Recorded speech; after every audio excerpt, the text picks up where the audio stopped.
क्या आपको भी बार बार पेट में गैस बनती है, मरोड़ उठती है, आपको ऐसा लगता है कि तुरंत पेट साफ करने के लिए जाना चाहिए? थोड़ी सी कुछ भी चीज़ आपने खाई और आपको ऐसा लगा कि तुरंत जाओ पेट साफ करने के लिए, और ऐसा दिन में कई कई बार आपके साथ होता है। इस चीज़ से एक दो बार हो, एक दो दिन के लिए हो तो चलो ठीक लगता है कि चलो पेट की सफाई होगी, लेकिन बार बार ऐसा होता है तो आप इरिटेट होने लगते हैं, आप परेशान हो जाते हैं। तो मैं बताने वाली हूँ सिर्फ एक फूड जिसकी 3 चम्मच आपने खानी है, जो बहुत ज़्यादा आपकी हेल्प करेगा इस प्रॉब्लम को कंट्रोल करने में। इस प्रॉब्लम को आईबीएस कहते हैं, ये तो आप समझ ही गए होंगे जिन लोगों को ये प्रॉब्लम है। अगर आपके साथ ये प्रॉब्लम है तो कौन सा ऐसा फूड हो सकता है जो कंट्रोल करने में बहुत ज़्यादा आपकी हेल्प करे, और ये कौन सा फूड है जिसकी 3 चम्मच सिर्फ आपको खानी है। तो चलिए डिटेल में जानते हैं इस वीडियो में, शुरू करते हैं इस वीडियो को। हेलो फ्रेंड्स, मैं सुमन चौहान, सर्टिफाइड डाइटिशियन, न्यूट्रिशनिस्ट, आपकी फिटनेस ट्रेनर। मेरे चैनल देसी इलाज में आपका स्वागत है। जिन लोगों को आईबीएस होता है, आईबीएस की full form irritable bowel syndrome या इसको इन्फ्लामेटरी बाउल सिंड्रोम भी कह देते हैं। अब उनके साथ ये होता है कि उन्हें बार बार स्टूल पास करने के लिए जाना पड़ता है। ये कई बार कॉन्स्टिपेशन हो जाती है, जब मरोड़ तो उठती है लेकिन पेट साफ नहीं हो रहा होता है, इसकी वजह से वो और ज़्यादा परेशान हो जाते हैं। तो अगर कुछ लोगों के साथ ये हो रहा है, अब जैसे एक दो दिन के लिए चीज़ हो रही है तो फिर तो ठीक लगता है कि चलो अच्छे से पेट साफ हो गया, है ना। बहुत सारे लोगों के साथ ऐसा होता भी कि साल में एक दो बार दस्त हो गए, वो चलो अच्छी चीज़ है, पेट साफ करने के लिए हो रही है। लेकिन जिन लोगों के साथ ऐसा रोज ही हो रहा है, 6-6 महीने हो गए, साल हो गया, 2-2 साल हो गए, 4 साल हो गए, लगातार चल रहा है, आप सोचिए उनकी हालत क्या हो जाती है। उनको बहुत ज़्यादा वीकनेस फील होने लगती है, और ऐसे लोगों के लिए परेशानी का कारण तब बनता है जब इन लोगों को लंबे टाइम के लिए कहीं बाहर जाना पड़ता है, लंबे टाइम के लिए ट्रैवल करना पड़ता है, तो उन्हें बहुत ज़्यादा सोचना पड़ता है कि हम क्या करेंगे। कई बार तो वो जाने से बचते हैं, और मैंने ऐसे लोगों के बारे में भी सुना है जिन्होंने इस चीज़ के चलते हुए, अपनी प्रॉब्लम को देखते हुए अपनी नौकरी तक छोड़ दी। उन्होंने नौकरी को बाय बाय कह दिया क्योंकि वो इस चीज़ से बहुत ज़्यादा परेशान हो चुके थे। अब मैं आपको बताने वाली हूँ कि आईबीएस अगर आपके साथ है, आपको हो रहा है, तो आपको कौन से ऐसे फूड खाने चाहिए जो कि आपकी हेल्प करेंगे इसको कंट्रोल करने में। सबसे बड़ी चीज़ तो ये समझ लीजिए कि ये जो प्रॉब्लम है ये कोई बहुत बड़ी बीमारी नहीं है, तो इससे ये सोच के मत चलिए कि आगे जाके हम बहुत ज़्यादा वीक हो जाएंगे, बीमार हो जाएंगे, बस बेड पे चले जाएंगे। ऐसा बिल्कुल भी नहीं होता है। कुछ लोग सालों तक इसके साथ चलते रहते हैं और अपना काम नॉर्मली करते रहते हैं, लेकिन उन्होंने इसको कंट्रोल करने के बारे में सीख लिया है, जान लिया है। तो आपको भी सीखना पड़ेगा, जानना पड़ेगा। अगर नॉर्मल लाइफ आप स्पेंड करना चाहते हो, जीना चाहते हो, तो कुछ ऐसी चीजें जो कि आपको अवॉइड करनी चाहिए खाने पीने की, और कुछ ऐसी चीजें हैं अगर दिमाग में आप ज्यादा सोचते हैं तो उनको अवॉइड करना चाहिए। जैसे स्ट्रेस हो गया, तो आपको चिंता वगैरह ये दिमाग में कुछ भी रखने की जरूरत नहीं। खाने पीने के बारे में बहुत ज़्यादा चिंता करने की भी आपको जरूरत नहीं। दिमाग से स्ट्रेस निकालना होगा अगर इस बीमारी को कंट्रोल करना है। ये बीमारी पूरे तरीके से हम ये नहीं कह सकते कि क्योर कर सकते हैं, हाँ इसको कंट्रोल किया जा सकता है। अब जैसे कि आपने सुना कि आईबीएस का नाम ही ऐसा है कि आपका जो बाउल है, आपकी जो आंतें वो इरिटेट हो जाती हैं। अब इसमें होता क्या है कि आपकी आंतों का जो कनेक्शन होता है ब्रेन के साथ, एक कनेक्शन होता है ना, सिग्नलिंग जिसको बोलते हैं, वो खराब होने लगती है। तो वो किसी वजह से भी हो सकती है। जो मेन कारण है, पर्टिकुलर क्या कारण है, वो तो आज तक पता नहीं चल पाया है। लेकिन मैंने अपने पेशेंट के साथ जैसे बातचीत की है, और लोगों से भी ये पता चला है, जब उनसे बातचीत करते हैं, उनकी हिस्ट्री के बारे में जानने की कोशिश करते हैं, तो उनसे पता चलता है कि कुछ पॉइंट है जिन लोगों में ये ज्यादातर प्रॉब्लम देखने को मिलती है। अब सबसे पहला कारण क्या हो सकता है वो जान लीजिए। जैसे कि जेनेटिक, हमारे जेनेटिक्स में होता है, ये जेनेटिक प्रॉब्लम हो सकती है। अगर आपके मम्मी पापा को है, अगर आपके दादा दादी को था, किसी को था घर में यानी, तो बहुत सारे चांसेस हो जाते हैं कि आगे भी होने के चांस बढ़ जाते हैं। अब जैसे जब आप छोटे होते हैं या 10-12 साल के हैं, तब आपको ये प्रॉब्लम ज्यादा सीवियर नहीं दिखेगी, लेकिन जब आप यंग एज में आना शुरू कर देते, 20-22 साल के, 24 साल के होने लगते हैं, तब ये सिम्टम आपको आने लगते हैं आईबीएस के। तब आप कहेंगे पता नहीं किस वजह से पेट खराब हो गया। आजकल पेट खराब चल रहा है, पहले दिनों में आपको पता भी नहीं चलेगा। बहुत सारे लोग ऐसे हैं, कई सालों से ये प्रॉब्लम चल रही है, लेकिन बस वो ये कह देते हैं कि नहीं, कोई खाना ऐसा हम खा लेते जिससे गैस बन जाती है, वैसे हमें कोई दिक्कत नहीं। उन्हें ये पता भी नहीं कि उनके साथ आईबीएस की प्रॉब्लम है या आईबीएस के सिम्टम उनको आ रहे हैं। तो ऐसे ही उन टीनेजर्स के साथ बोल सकते हैं, या उन लोगों के साथ जिनको जेनेटिक होता है, उनको शुरुआत में पता नहीं चलता। जब कई सालों तक ऐसा हो रहा होता है तब उन्हें पता चलता है कि हमें आईबीएस है। तो ये जेनेटिक भी हो सकता है। सेकंड रीजन, अब उन लोगों में ज्यादातर देखने को मिलता है जो आम तौर पे दवाइयाँ ज्यादा खाते हैं। अब जैसे छोटा सा पेन आ गया, मान लिया सर में दर्द हो रहा है, पेट में दर्द हो रहा है, लेग्स में पेन हो रहा है, तो वो अचानक से एकदम दवाइयों की तरफ भागते, बार बार दवाई लेते रहते हैं। अब जैसे सर में दर्द, बहुत सारे लोगों के साथ ऐसा होता है कि दर्द हर तीसरे दिन होता ही रहता है, तो वो पेन किलर ज़्यादा खाते रहते हैं। अब थोड़ा-सा भी फ़ीवर आ गया, कुछ लोगों को ये होता है कि बस जल्दी से दवाई ले लो। अब दवाई लेने से क्या होता है, कहीं न कहीं जो आपके सिग्नलिंग है, आपके ब्रेन का कनेक्शन आपकी आंतों से हो रहा है, वो पावर आपकी वीक होने लगती है, ज़्यादा दवाई खाने से, पेन किलर खाने की वजह से। क्योंकि वो आपके अंदर जाके एक तरीके से साइड इफ़ेक्ट जो क्रिएट कर रही है और आप कई सालों से ज़्यादा दवाइयाँ खा रहे हैं, तो आपकी जो सिग्नलिंग है वो खराब हो रही है, जिसकी वजह से आपकी आंतें इरिटेट होने लगती है। एक तरीके से ये जो प्रॉब्लम है, आईबीएस की प्रॉब्लम, वो तब होती है जब आपकी आंतें ज़रूरत से ज़्यादा संकुचित होने लगती है, ज़रूरत से ज़्यादा टाइम के लिए। अब देखो, हमारा जो ब्रेन है हमारी आंतों को सिग्नल भेजता है या तो सुबह के समय, या जब हम सो के उठते हैं, जब हम फ्रेश होते हैं, या कई बार दिन में अगर हमने ऐसा ज़्यादा खाना खा लिया, हमारे पेट में गंदगी ज़्यादा हो रही है या मल ज़्यादा बन रहा है, तो वो सिग्नल भेज देता है कि भाई इसको बाहर निकालो। लेकिन जब सिग्नल खराब हो गया है तो आंतें अपने आप ही संकुचित होने लगती है, तब हमें फील होता है कि पेट में गैस बन रही है और स्टूल पास करने के लिए तुरंत भागना चाहिए। तो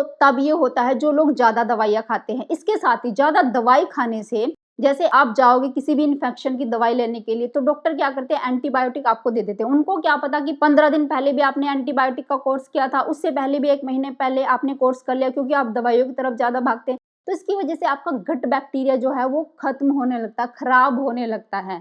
जिससे कम गट बैक्टीरिया अगर आपकी आंतों में है, तो वो आपके खाने को अच्छे से डाइजेस्ट नहीं करेगा। आंतों में क्या होता है कि जब आपका खाना पड़ा रहता है, तो आंतें उसको एक तरीके से ये करने लगती है कि खराब चीज़ है, क्योंकि वो डाइजेस्ट तो नहीं हो रहा, आंतें उसको एब्ज़ॉर्ब नहीं कर पा रही, क्योंकि वो अच्छे से जो आपके गट बैक्टीरिया उसको फर्मेंट करते हैं वो नहीं हो पा रहा है, इसलिए आंतें उसको बाहर फेंकने की कोशिश करती है कि खराब चीज़ है, इसको बाहर फेंको। तो आंतें क्या करती है, वहाँ पे सूजन क्रिएट करती है, इन्फ्लेमेशन होने लगती है और पानी को ज़्यादा वहाँ पे इकट्ठा करने लगती है, जिसकी वजह से आंतें एकदम संकुचित होती है कि इसको बाहर निकालो, ये गंदगी है। मतलब ऐसा सिग्नल ब्रेन को भेजने लगती है। अब बार-बार आपको फिर वो लिक्विड स्टूल, जो पतला स्टूल होता है, वो बार-बार पास होने लगता है। तो ये हो सकता है जो लोग ज़्यादा दवाई खाते हैं। तीसरे वे लोग होते हैं, जैसे आजकल देखा ही होगा, बाहर का खाना ज़्यादा हो गया है। हम लोग ये नहीं सोचते हैं कि क्या खाना है, क्या नहीं खाना है। ऐसे ही जब हम जवान होते हैं ना, 15-16 साल की उम्र में, 19-20 साल की उम्र के लोग होते हैं, तब हम ये बिल्कुल नहीं सोचते कि भाई हमें कौन सा ऐसा फूड है जो खाना चाहिए, नहीं खाना चाहिए, कौन सा ऐसा अवरुद्ध फूड है जो एक साथ नहीं खाना चाहिए। बिना सोचे समझे हम सब कुछ खा लेते हैं, क्योंकि उस टाइम पे हमारी जो डाइजेशन पावर होती है वो बहुत अच्छी होती है। तो हम ये सोचते हैं हम तो कुछ भी पचा लेंगे, कुछ भी आने दो। जैसे मैं कहूँ, बहुत चिल्ड चीजें खाना, जैसे आपने बहुत ज्यादा ठंडी चीजें आपको बहुत ज्यादा पसंद है, आप खाते ही रहते हो, दिन में पता नहीं कितनी बार आप जूस पी जाते हो, कितनी बार आप आइसक्रीम खा रहे हो। लेकिन कुछ लोग ऐसे भी है, डेली उनको एक आइसक्रीम चाहिए ही चाहिए होती है, और बहुत ठंडी, है ना, ठंडी चीजें खाना बहुत पसंद करते हो, चाट पकौड़े ये चीजें बहुत खाते हो, क्योंकि आपको लगता है हम तो कुछ भी डाइजेस्ट कर लेंगे। और एक टाइम के लिए जब आप यंग होते हो, होता भी यही है कि आपको पता भी नहीं चलता, कुछ भी आप खा रहे हैं, कोई बॉडी पे असर नहीं आ रहा, अच्छे से डाइजेस्ट हो रहा है। लेकिन ये चीजें आगे जाकर आपको नुकसान करती है, जैसे जरूरत से ज्यादा स्पाइसी फूड खाना। अब मैंने बहुत सारे टीनेजर्स में ये देखा है कि वो स्पाइसी फूड इतना पसंद करते हैं कि एक दिन भी रह नहीं पाते। आप देखो, जब हम मुंह में खाना खाते हैं ज्यादा मिर्च मसाले वाला, तो मुंह तो जलता ही जलता है, लेकिन हम ये कहते हैं अरे बहुत टेस्टी लग रहा है, स्वाद आ रहा है। लेकिन आपको नहीं पता आपकी आंतों को कितना काम करना पड़ता है उस स्पाइसी फूड को पचाने के लिए। अब एक दिन का तो चलो हो गया, एक दिन खाया, 2 दिन खाया, लेकिन लगातार आप ऐसा कर रहे हैं, सॉसेज बहुत ज़्यादा खाते हैं, खट्टी मीठी चीज़ें कॉम्बिनेशन में खाते हैं, जैसे चाट हो गई, तो उसमें चीनी भी वो डालेंगे, चीनी का जो सॉसेज है, और साथ में दही का यूज़ भी करते हैं। ये चीज़ें अगर आप रोज़ कर रहे हैं, रोज़ आइसक्रीम खा रहे हैं, रोज़ मैदे वाली चीज़ें खाते हैं, तो देखो एक टाइम के बाद ऐसा समय आता है कि आपकी आंतों की लेयर खराब होने लगती है। वो चीज़ें जो आपने खाई, जैसे मैदे वाली चीज़ें हैं, पिज़्ज़ा आप ज़्यादा खाते हैं, वो चिपकने लगती है, चिपक जाती है। अब सालों तक अगर वो चिपकी रहती है, वो वहाँ पे सड़ने लगती है। आपको पता भी नहीं चलता कि वो चीज़ आपने इतने दिन पहले खाई थी, लेकिन अभी भी आपकी आंतों में चिपकी हुई है। अब वहाँ पे बैक्टीरिया इकट्ठा होते हैं, उस चिपकी हुई चीज़ को खाने लगते हैं। जो बैड बैक्टीरिया होते हैं, बैड बैक्टीरिया की वहाँ पे ग्रोथ होती है, क्योंकि वहाँ पे सड़न पैदा हो रही है। अब बैड बैक्टीरिया क्या करते हैं, फिर आपकी आंतों की लेयर को भी खाने लगते हैं, और इस वजह से आपकी आंतों की जो लेयर है वो खराब होती है, और आपकी आंतें एक तरीके से वीक हो जाती है, और कोई भी खाना अच्छे से डाइजेस्ट नहीं कर पाती, और बस ज़रूरत से ज़्यादा संकुचित होती है या नहीं संकुचित होती। कई बार आईबीएस में क्या होता है कि कॉन्स्टिपेशन भी आपको देखने को मिलती है। आईबीएस दो तरह का होता है, एक सी एंड डी। एक में कॉन्स्टिपेशन भी हो सकती है, यानी कई दिनों तक आपका पेट साफ ही नहीं हो रहा है, जाने का मन होता है लेकिन पेट साफ नहीं होता। और एक होता है डी, डायरिया जिसको बोलते हैं, उसमें बार बार आपका अच्छे से पेट साफ भी हो रहा है लेकिन बार बार जाने का मन हो रहा है, एक संतुष्टि पैदा आपके अंदर नहीं होती कि पेट साफ हो गया है। तो ये कारण थे जो आपके साथ अगर हैं, आप ये चीजें कर रहे हैं तो अभी से सावधान हो जाइए।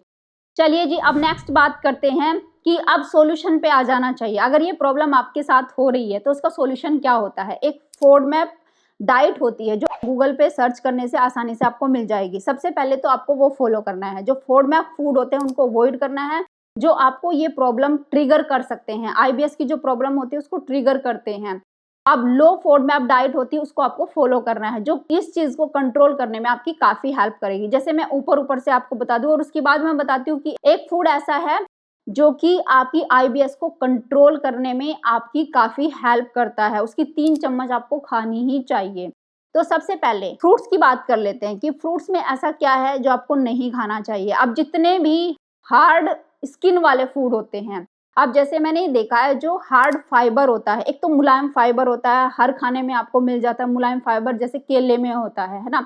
एक होता है हार्ड फाइबर जो नॉन डाइजेस्टिबल फाइबर होता है, जो आपकी आंतों के लिए अच्छे से डाइजेस्ट नहीं होता। अब जिन लोगों को कॉन्स्टिपेशन रहता है उन लोगों के लिए तो वो बेस्ट है, और जिन लोगों को बार बार लूज मोशन जैसे डायरिया, यही आईबीएस की प्रॉब्लम है, उन लोगों के लिए वो इरिटेशन का काम करता है, आपकी आंतों को इरिटेट कर सकता है। जैसे एप्पल हो गया, एप्पल बहुत सारे लोगों को सूट नहीं आता, लेकिन ये बात भी नहीं है कि सबको ही सूट नहीं आता। कुछ लोग ऐसे होते हैं, देखो आईबीएस के जितने भी पेशेंट है ना, हर किसी का अलग अलग बॉडी है, किसी को कुछ सूट आ रहा है, किसी को कुछ सूट आ रहा है। तो ये आपको देखना पड़ेगा फिर भी अपनी डाइट में कि ये चीज तो मुझे सूट आ रही है लेकिन मैडम ने तो मना करी थी। तो ऐसा सभी के साथ फिक्स नहीं है, कुछ लोगों को वो चीजें सूट आ जाती है। तो आप ये देख लीजिए कि डाइट में क्या खाने से आपको ये प्रॉब्लम ट्रिगर नहीं होती, वो आप खाना शुरू करिए। जिस चीज को खाने से आपको ये प्रॉब्लम ट्रिगर हो रही है उसको बिल्कुल बंद कर दीजिए। तो जैसे बहुत सारे लोगों को एप्पल, नाशपाती ये चीजें सूट नहीं करती है, उनको ये सिम्टम ट्रिगर होने लगती है, तो ये चीजें छोड़ दीजिए। अब आप क्या खा सकते हैं, एक तो केला मैक्सिमम लोगों को सूट आ जाता है, केला आप खाइए, पपीता आप खा सकते हैं, पाइनएप्पल आप खा सकते हैं, और वाटरमेलन भी खा सकते हैं। मेलन फैमिली के जितने भी फ्रूट्स आप खा सकते हैं। आप कीवी खा सकते हैं, कीवी सबसे अच्छा फूड है आईबीएस वालों के लिए, इसमें विटामिन सी भी होता है, कीवी आप अच्छे से खा सकते हैं। और सिट्रस फूड, बहुत ज्यादा खट्टे फूड आप ना खाएं, जो कम खट्टे होते हैं वो आप फूड आप खा सकते हैं। आप अंगूर भी खा सकते हैं, तो ये नॉर्मल से फ्रूट हैं। आप चीकू भी खा सकते हैं छिलका उतार के, अगर एप्पल आपको सूट आता है तो छिलका उतार के आप खा सकते हैं। तो चलिए जी, ये फ्रूट की कैटेगरी हो गई। नेक्स्ट, वेजिटेबल कौन कौन सी आप खा सकते हैं। देखो जितनी भी ऐसी वेजिटेबल होती है जो थोड़ी सी हार्ड होती है, जिनका छिलका, जैसे मैं बात करूंगी बीन्स, पकने के बाद भी वो थोड़ी हार्ड ही रहती है, वो एकदम सॉफ्ट नहीं हो पाती, तो वो आप ना खाएं। अब जैसे कुछ लोग कहेंगे हमें तो बीन्स सूट आ जाती है, तो आप खा सकते हैं अगर आपको सूट आ रही है। अब जैसे ब्रोकली, कच्ची तो आप बिल्कुल नहीं खा सकते हैं, लेकिन पका के आप खा सकते हैं। जैसे फूल गोभी, बहुत सारे लोगों ने, मैक्सिमम पेशेंट मुझे ये बताते हैं कि मैम जब भी फूल गोभी खाते हैं, चाहे पका के भी खा रहे हैं, उनको गैस बनती है और ये सिम्टम ट्रिगर होते हैं। तो अगर आपके साथ ऐसा है तो आप फूल गोभी अवॉइड कर दीजिए। पत्ता गोभी आप खा सकते हैं, पका के अच्छे से खा सकते हैं। अगर आप सैलेड में खाना चाहते हैं तो आप इसका हल्का सा स्टीम करके भी इसको खा सकते हैं। आलू की सब्जी, आलू मैक्सिमम लोगों को सूट आ जाते हैं। देखो स्टार्ची फूड होते हैं ना, आईबीएस में मैक्सिमम लोगों को सूट आते हैं। जैसे आलू आप खा सकते हैं, और कई ऐसी सब्जी जैसे गाजर हो गई, मटर और मशरूम बहुत सारे लोगों को सूट नहीं आती, मटर और मशरूम सूट नहीं आती है। तो ये आप देख ले आपको सूट आ रही है नहीं आ रही है, उसी तरीके से आप उसको फॉलो करना शुरू करें। आलू, कैरेट ये आप खा सकते हो, और जितनी भी हरे पत्तेदार सब्जियां हैं सिवाय पालक के। पालक से गैस बनती, मैं बिल्कुल नॉर्मल हूँ, पालक से तो मुझे भी गैस बनती है जब मैं पालक का साग खाती हूँ। तो वो आप चूज कर ले कि पालक खाने से आपको गैस बनती है या नहीं बनती है। अगर पालक से गैस बन रही तो उसको अवॉइड करें। बाकी जो पत्ते होते हैं उनका आप साग बना के खा सकते हैं। तो चलिए जी, ये सब्जियों के बारे में हो गया कि कौन कौन सी खानी चाहिए, कौन सी नहीं खानी चाहिए। अब नेक्स्ट बात आती है प्रोटीन की। प्रोटीन कितना लेना चाहिए। हाई प्रोटीन डाइट आप नहीं ले सकते हैं, जितने भी मीट वगैरह होते हैं इन सबको अवॉइड करिए। हाँ, अंडा आप कम क्वांटिटी में ले सकते हैं। मछली, अगर जो लोग मछली खाते हैं, देखो बहुत ज्यादा नहीं लेना है। हाई प्रोटीन जैसे मैंने बोला वो आपके सिम्टम को ट्रिगर करेगी। मछली अगर लेना चाहते हैं कम मात्रा में अच्छे से पका के आप उसको खा सकते हैं। अब जैसे दूध दही की बात करें तो मैं ये कहती हूँ, बहुत सारे लोगों को जो एनिमल मिल्क होता है उससे इरिटेशन होता है, उससे उनको गैस बननी शुरू होती है। तो लैक्टोज फ्री दूध आप ले सकते हैं। अब लैक्टोज फ्री दूध कहाँ से मिलेगा? जैसे आलमंड मिल्क होता है, वो घर में भी आप बना सकते हैं। कोकोनट मिल्क होता है, वो घर में आप आसानी से बना सकते हैं, तो वो आप ले सकते हैं। मैक्सिमम पेशेंट ने मुझे बताया जब हम ऐसा दूध पीते हैं जो लैक्टोज फ्री होता है तो वो हमें दिक्कत नहीं करता, तो आप वो ले सकते हैं। हाँ, दही की बात करें तो उसी दूध से आप दही भी घर में बना सकते हैं, आसानी से आप दही भी ले सकते हैं। लेकिन अगर आपके पास अच्छी क्वालिटी का दूध है, जैसे गाय का दूध होता है, वो हल्का रहता है, मैक्सिमम लोगों को सूट कर जाता है, तो उसका दूध भी आप पी सकते हैं। बहुत ज्यादा क्वांटिटी में नहीं पीना है, एक बार में बहुत कम ही पीना है। दूध आप गाय का ले सकते हैं और गाय के दूध की जो लस्सी होती है या दही होती है वो आप ले सकते हैं। अब जैसे ये हो गए, आप प्रोटीन पाउडर की बात करें, बहुत सारे लोग जिम में जाते हैं, वो कहेंगे हम प्रोटीन पाउडर ले सकते हैं।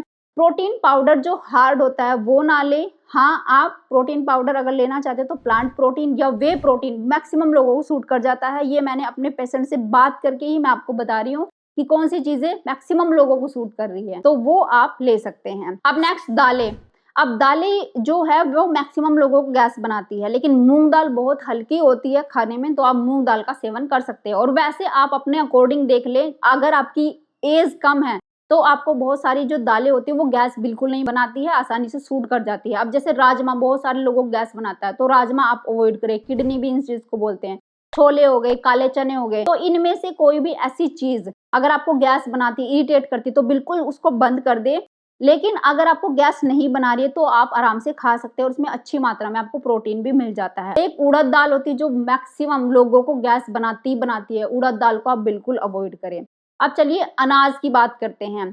अब अनाज में गेहूं अगर बहुत ज्यादा आप खा रहे हैं तो वो मैक्सिमम लोगों को परेशानी में डालता ही डालता है, तो कम गेहूं का यूज करना शुरू करें। तो इसकी बजाय क्या ले सकते हैं? मैंने ये देखा अपने पेशेंट में कि अक्सर वो यही बोलते हैं ज्यादातर लोग कि चावल खाने से हमें अच्छा लगता है, तो चावल मैक्सिमम लोगों को सूट करते हैं, सफेद चावल। अब ब्राउन राइस की बात करें, ब्राउन राइस इरिटेशन पैदा करते हैं आधे लोगों में। आधे लोगों ने मुझे ये बताया कि मैम ब्राउन राइस सूट नहीं करते। हाँ, एक सोयाबीन, क्योंकि इसमें एंटी न्यूट्रिएंट ज्यादा होते हैं, तो सोयाबीन और ब्राउन राइस मैक्सिमम लोगों को सूट नहीं करते हैं, तो वो बिल्कुल अवॉइड करें। सफेद चावल आप खा सकते हैं, गेहूं आप अवॉइड करें, जौ की रोटी आप खा सकते हैं, रागी का आटा, रागी की रोटी आप खा सकते हैं। ये मैक्सिमम लोगों को सूट कर जाती है, कर रही है, तो इसलिए आप भी अपना देख ले कि आपको कौन सा अनाज सूट कर रहा है। अगर गेहूं की रोटी आपको खानी पड़ रही है तो उसमें आप कोई भी हरी सब्जी, जैसे लौकी की सब्जी हो गई, ये आप उसमें डाल सकते हैं। हरी सब्जी तो मैक्सिमम लोगों को सूट कर जाती है, जैसे लौकी हो गया, कद्दू हो गया, तोरी हो गई, ये तो सबको सूट करती है, क्योंकि ये इतनी हार्ड नहीं होती है। जब आप इसको बनाते ये सॉफ्ट हो जाती हैं, तो इसलिए आप कच्ची लौकी होती है उसको आप ग्राइंड करिए, प्योरी बनाइए और गेहूं के आटे में मिक्स करके उसकी रोटी बनाइए, तो वो हल्की हो जाती है और डाइजेशन में अच्छी रहती है, गैस नहीं बनाएगी। तो इस तरीके से ये आप ले सकते हैं। और ओट्स एक मेन फूड है जो मैक्सिमम लोगों को सूट आता ही आता है, IBS वालों को। लेकिन आप इसको भिगो कर ही खाना है, रात भर ये तो पानी में भिगो दीजिए, दूध में भिगो दीजिए, या फिर आप इसको अच्छे से स्टीम करके या पका कर खाइए। अगर आप पका कर खाते हैं अच्छे से तो वो ओट्स सबको सूट कर जाते हैं, मैक्सिमम IBS के लोग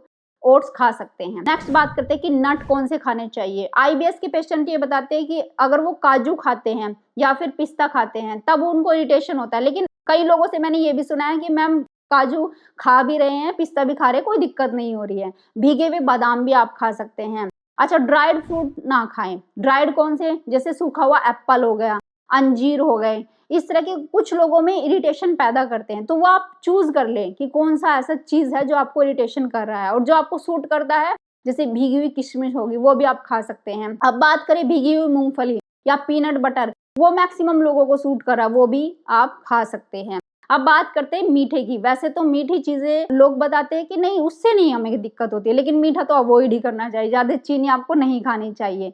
लेकिन मैक्सिमम लोगों को गुड़ से दिक्कत होती है। कई लोग तो ये कहते हैं जैसे गुड़ गर्म होता है थोड़ा सा प्रकृति में, कि गुड़ खाने से एकदम जाना पड़ता है। कुछ लोग ये कहते हैं नहीं, गुड़ खाने से कोई दिक्कत नहीं।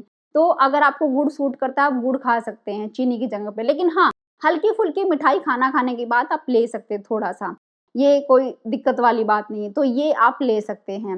अब जैसे मैंने सारी चीजों की बात कर दी, हाँ कौन सा चीज मीठे में नहीं लें, जैसे हनी हो गया, हाई फ्रुक्टोज कॉर्न सिरप, ये बिल्कुल अवॉइड करें, ये मैक्सिमम लोगों को सूट नहीं करता। हनी लेने से भी उनको दिक्कत होती है।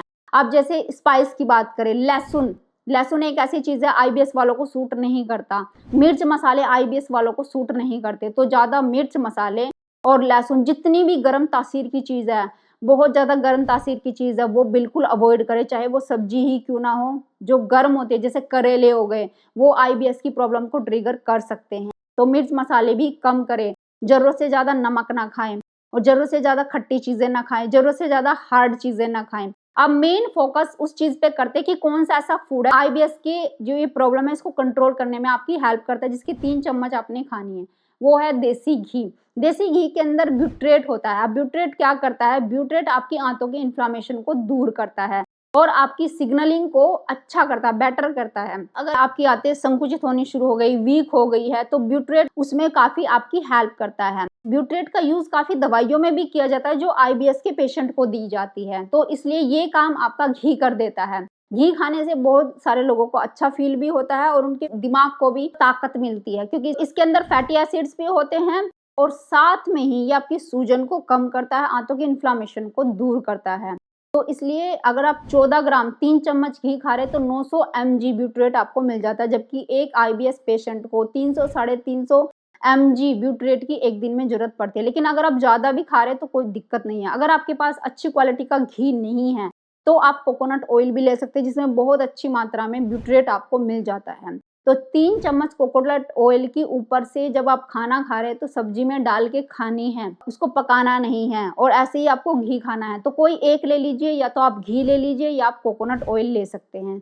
तो ये दोनों चीज़ों में से कोई एक आप ले सकते हैं, आपको काफ़ी हेल्प मिलेगी आईबीएस की जो प्रॉब्लम है उसको कंट्रोल करने में। और एक चीज़ और, मैंने आपको बताया था कि स्ट्रेस बिल्कुल नहीं लेना है। अगर आपको ज़्यादा स्ट्रेस होता है तो आप 10 मिनट के लिए प्रैक्टिस कर सकते हैं कि लंबी-लंबी साँसें लीजिए, लंबी-लंबी साँसें एक्सहेल करना है, लंबे टाइम के लिए एक्सहेल करना है और कम टाइम के लिए इनहेल करना है। जैसे आप 5 सेकंड के लिए इनहेल कर रहे हैं तो कम से कम 10 सेकंड के लिए आपने एक्सहेल करना है। ऐसे धीरे-धीरे करोगे तो सारा स्ट्रेस आपका गायब हो जाता है। अगर आपको बहुत ज़्यादा तनाव, स्ट्रेस रहता है तो 10 मिनट की ये प्रैक्टिस ज़रूर करना, अगर आपके साथ भी आईबीएस के सिम्पटम्स आ रहे होते हैं।